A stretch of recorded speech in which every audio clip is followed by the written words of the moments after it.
Okay, we are starting a new chapter, chapter 2. Chapter 2, we start getting into functions and what it means to be a function. Uh, Section 2.1 goes into detail about representation of relations in functions. Relations are a pairing of input and output values.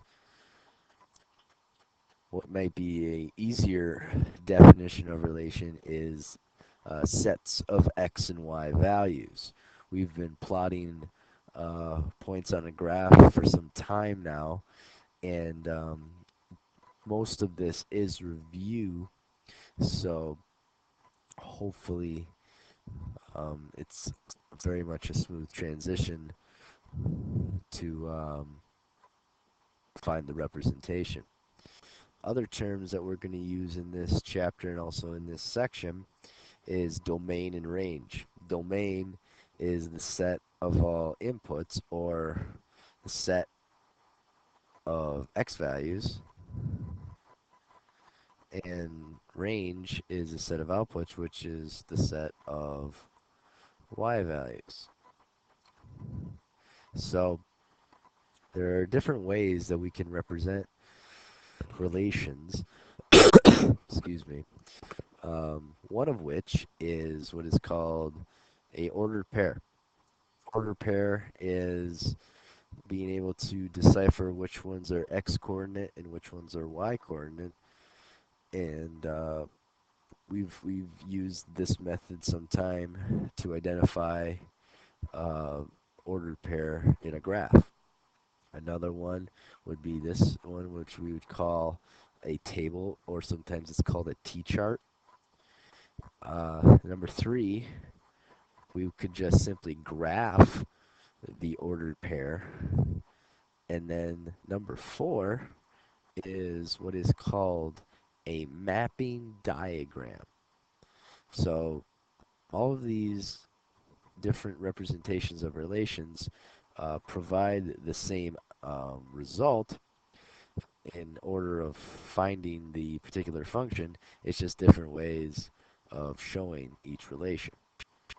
For this example, we're going to consider the relation given by the ordered pairs was -4 and 3, -3, -2, -2, 0, -1, 5, 0, 0, and 1, 1.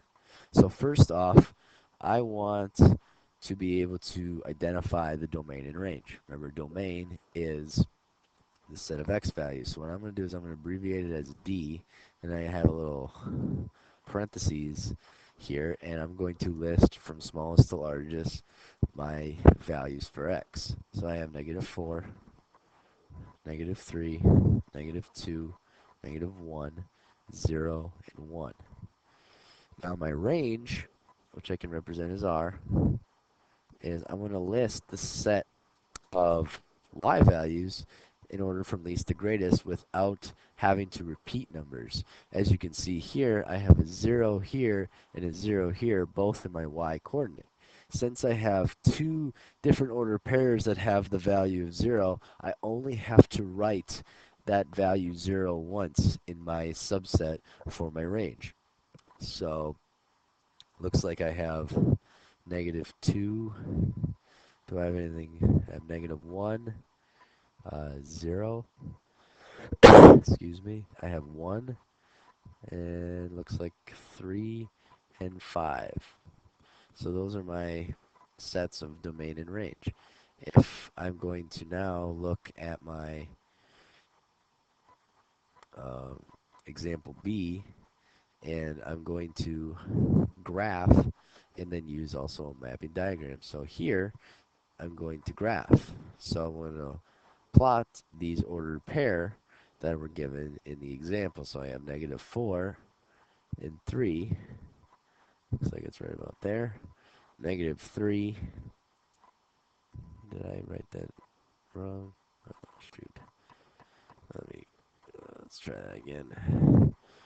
I got -4. 1, 2, 3, 4, 3, 1, 2, 3. Yeah, that's better. And now I got -3 negative 2. I got negative 2 and 0.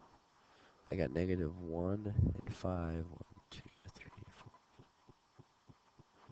4, 0, 0. Plot that there, and then 1, 1. So that's how you plot them on the graph. If I were to plot them with the mapping diagram, I'm going to use the list for my domain and range. So my inputs are my x values, so I have negative 4, negative 3, negative 2, negative 1, 0, and 1. And then my outputs are my ranges. So I got negative 2, negative 1, 0, 1, 3, and then 5.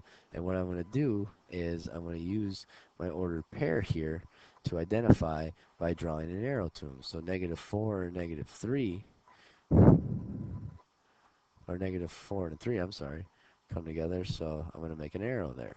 Next one is negative 3 and negative 2, so I'm going to have an arrow over here. Next one is negative 2 and 0, arrow here. Negative 1 and 5, 0 and 0, and the last one, which is 1 and 1. So that's what a mapping diagram looks like. And this brings us to the definition of a function. Definition of a function is a relation for which each input has exactly one output. So what this means is that for every x, there's exactly one y. So what this means is we cannot have any repeats in our input diagram. So as you can see here, I have no repeats in this particular one. Every x value is going to a y. Now, you can have repeats in your output. You just can't have repeats in your input. Looking at the example down here, this is not a function. Reason for that is because I have a repeat with the value of 6. My x value 6 is going to a y value 8 and also to a y value 16. Because of that, I cannot call that a function. Example A is a function because every x is going to a y. I have no repeats in my x values with another y value. This also leads us to what is called the vertical line test. Vertical line test is a function if and only if there are no vertical lines that intersect the graph of the relation at any one point.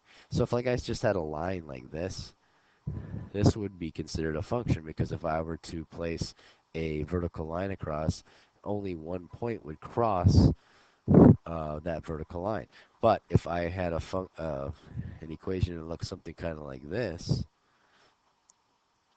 would not pass the vertical line test. So if I were to draw a vertical line, apologize for the artwork, but let's just pretend that that was a vertical line, and this crosses at 2 spots. So if that vertical line crosses at 2 or more spots, we can make the conclusion that it is not a function. So I want to state whether these relations, so if I were to make like a graph looking like this, and if I were to make one looking like this, A is a function because I could use my vertical line test and it shows that it only is pointed at one point for each relation. For B, it is not. So like just for example, if I were to make a vertical line right here, it crosses here and there. So that is where we can make the conclusion that example B is not a function. Last thing for section 2.1 is being able to graph equations of two variables. We can do this one of two ways. We could use slope and y-intercept, which is stuff that we've learned excuse me, in past mathematics courses.